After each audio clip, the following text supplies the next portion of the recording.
And as Russia escalates its attack on Ukraine, striking schools, civilian buildings, even hospitals, some of those impacted have been expecting mothers. Since Russian troops invaded the country back on February 24th, you heard Marcus say 72 days ago, there's been an alarming rise in the number of premature births in areas like Lviv and Kharkiv. Many of these births are taking place in bomb shelters where there's no access to life-saving medical equipment. And that is where Embrace Global comes in. It's a nonprofit organization that's sending portable incubators to women in need in hopes of giving these babies a fighting chance. And joining us now is Chen, CEO and the co-founder of Embrace Global, for this week's series of ABC News Live's Humanitarian Heroes. Jane, we appreciate your time, and we certainly appreciate the effort of you and your organization. War puts just about everything on hold.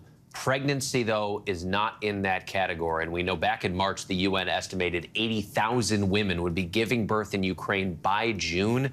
We're now seeing these preterm births skyrocketing here. So can you just take us through, number one, how do these incubators work and how crucial are they?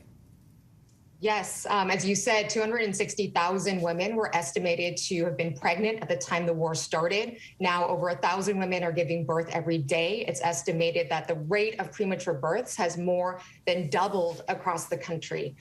So with Embrace, we invented a portable incubator 14 years ago out of Stanford. I actually have the product here with me today. So it looks like a little sleeping bag for a baby.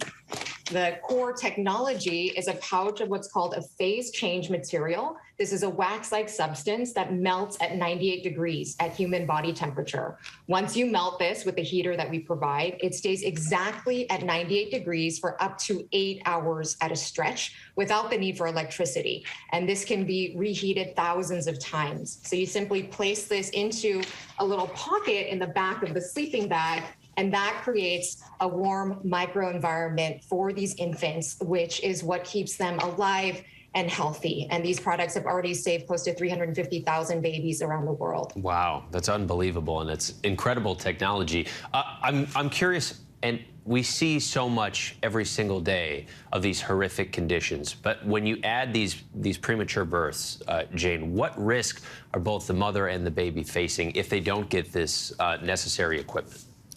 Oh, this is just, these babies are being born into the most devastating situation. And we know that if you do not care for these babies, within the first few days of their life, they can grow up with severe long-term health problems. So it's absolutely critical to get these life-saving devices to these infants today. And the stress of the war is sending women into preterm labor at drastic rates. How do you get this equipment to them? I mean, there's so much chaos in war. We hear about people that are in bomb shelters. What's the process that you're going through to make sure this actually gets to the women that need this? Yeah, great question. So our primary partner is Unicef Ukraine. They are actually the ones who reached out to us initially, telling us of the situation on the ground. I've been doing this work for 14 years, and it's just been absolutely horrific to see those images. But what we quickly realized was that our product was an ideal solution for what's happening there, given it's portable, it can work without a constant supply of electricity. Anyone can use it. We designed this so that women who are illiterate in villages could use this. So really, it's a great situation. It's a great solution for these settings. Unicef is going to be our primary partner on the ground. We've actually already sent the first 150 incubators to Unicef. We'll also be sending incubators to the World Health Organization, another nonprofit called Alight, and they will be responsible for disseminating those on the ground.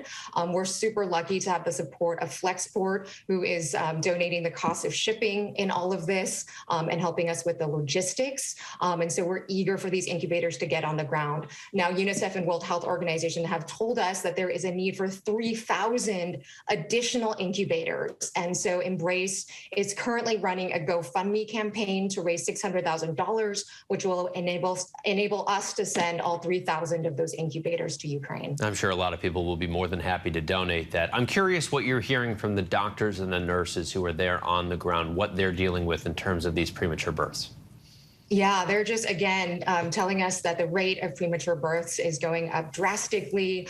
They're having to give birth to babies in bomb shelters. It's very difficult to remove babies from incubators and transport them into the bomb shelters. So these doctors and nurses are risking their lives staying with the babies so they can be in these incubators. And they have specifically requested portable incubators that can be used in these settings. And so again, just seeing what's happening on the ground there, although the product wasn't designed specifically for these settings, it's encouraging to know that we can help. And, with Mother's Day just around the corner, I really hope that we can give hope to the moms and babies out there and give hope to this next generation of Ukrainians. We certainly hope so, too. Jane Chen, the co-founder and the CEO of Embrace Global. Jane, we really appreciate your time and all your efforts. Thank you for joining us as part of our Humanitarian Hero series.